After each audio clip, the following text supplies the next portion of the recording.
Siapa dek? Anak Pak Arman Depari. Ya anak. Itu orang anak Pak Arman Depari ya. Itu orang BNN loh. Jangan bawa nama situ. Bener. Setelah ini ya, Anak Pak Arman Depari ya. kalian langsung pulang ke rumah. Anak Pak Arman kayak gini ya, anak Pak Arman. Orang BNN rupanya. Oh gitu.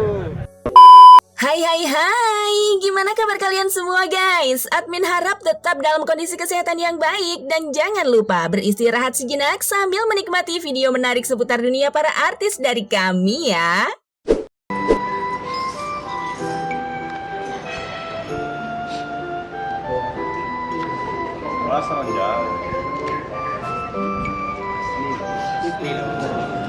Mereka pernah jadi buah bibir di Indonesia. Ya, nama mereka melambung tinggi dan wajah mereka muncul di mana-mana baik di televisi maupun di media cetak. Tapi waktu terus saja berlalu. Pelan-pelan mereka telah dilupakan oleh banyak orang. Bagaimana dengan Anda? Masihkah ingat dengan mereka? Siapa dek? Anak Pak Arman Depari. Ya anak. Itu orang anak Pak Arman Depari ya.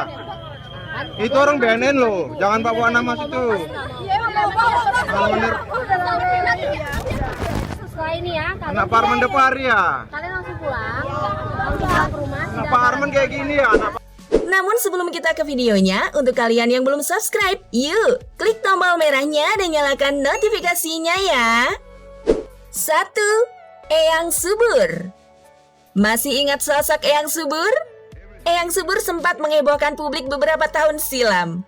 Pria parubaya ini begitu dikenal dan menjadi sorotan publik setelah diduga memberikan ajaran sesat. Eyang Subur pernah dilaporkan oleh Adi Bing Slamet ke MUI. Saat itu kasus Eyang Subur begitu heboh. Saat dilaporkan Adi Bing Slamet terkait ajaran sesat, Eyang Subur membantahnya lewat sang pengacara. Pihak Eyang Subur justru melaporkan balik Adi Bing Slamet atas dugaan pencemaran nama baik. Pemberitaan mengenai Eyang Subur pun heboh, tak hanya soal ajaran sesat, melainkan kehidupan pribadi Eyang Subur yang turut terekspos. Ia diberitakan telah menikah sebanyak 25 kali. Namun dari pernikahannya itu, hanya 8 orang istri yang bertahan hingga tahun 2013.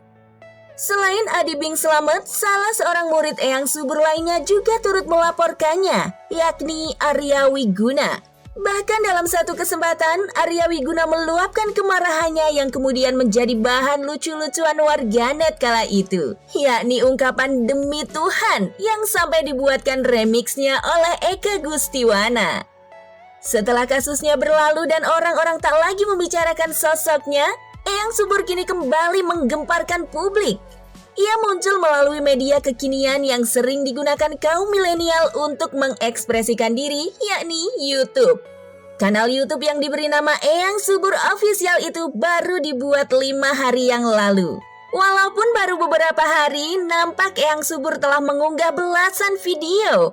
Adapun konten video yang dibuat dan diunggah oleh Eyang Subur juga bervariasi, yakni video musik hingga dance cover K-pop. Tak hanya berisi tentang dirinya, Eyang Subur juga tampak mengunggah video rekaman yang menampakkan anak-anaknya. Video musik nampak mengunggah lagu yang dinyanyikan oleh Eyang Subur. 2. Sumanto. Sumanto pernah membuat geger karena kasusnya sebagai manusia kanibal pada 2003 silam. Bagaimana kabarnya kini yang dirawat di Pondok Rehabilitasi Jiwa dan Narkoba Purbalingga? Ternyata, Sumanto sudah lama tinggal di panti rehabilitasi dan tak lagi menjadi manusia kanibal.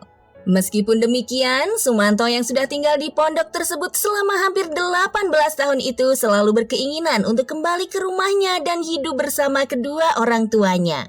Namun dirinya justru tak bisa bergaul dengan masyarakat umum. Berulang kali Sumanto mencoba dikembalikan ke keluarganya oleh pengasuh panti, namun selalu berujung penolakan dari warga setempat. Sumanto pun terpaksa dikembalikan ke panti rehabilitasi mental hingga waktu entah kapan.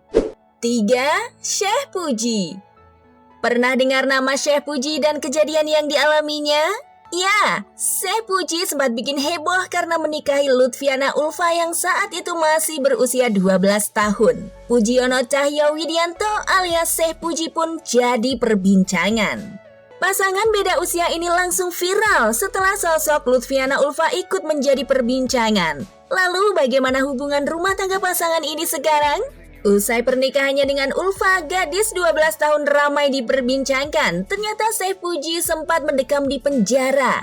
Pada November 2010, ia mendekam di penjara karena terbukti melanggar pasal 81 UU nomor 23 tahun 2002 tentang perlindungan anak. Karena itu, ia sempat berpisah sementara dengan Ulfa, tetapi bukan untuk pembatalan pernikahan. Kemudian pada 2012, Syekh Puji baru mendapatkan izin poligami ketika istri mudanya Ulfa berusia 16 tahun. Sejak dirinya mendekam dalam penjara, kabar Syekh Puji dan istri mudanya tersebut tak lagi menjadi sorotan.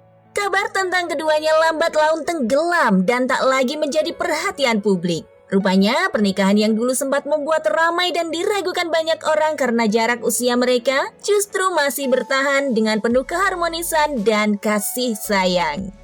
Bahkan Syekh Puji dan Ulfa, gadis 12 tahun itu sudah memiliki 2 anak dari hasil asmara mereka.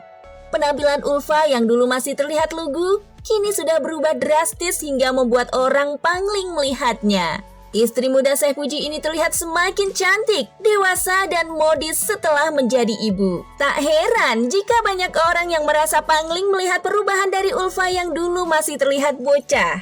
Aura keibuannya pun lebih terpancar setelah memiliki 2 anak kandung dari Syekh Puji. Tak hanya Ulfa yang mengalami banyak perubahan, kehidupan Syekh Puji pun sekarang jauh lebih berbeda. Lelaki yang dulunya hobi pamer sekarang justru menyibukkan diri dan fokus pada usahanya melalui PT Sinar Lendoh Terang Silenter. Namun tahun yang lalu, Pujiono Cahya Widianto atau Syekh Puji kembali bikin heboh gegara dikabarkan menikahi bocah berusia 7 tahun. Namun kasus ini dihentikan karena polisi tak menemukan bukti. Laporan terkait Syekh Puji ini juga dilaporkan ke Mabes Polri oleh Wahyu Dwi. Laporan ini diproses Polda Jawa Tengah sejak April 2020. 4. Gatot Brajamusti. Selain kasus narkoba, semasa hidupnya Gatot juga pernah tersandung kasus pelecehan seksual. Pada tahun 2016, Polda Metro Jaya menetapkan Gatot Brajamusti sebagai tersangka atas kasus pelecehan seksual yang dituduhkan kepadanya. Masih pada tahun 2016, Gatot menjadi tersangka kasus kepemilikan senjata ilegal. Lalu bagaimana nasib hidupnya sekarang?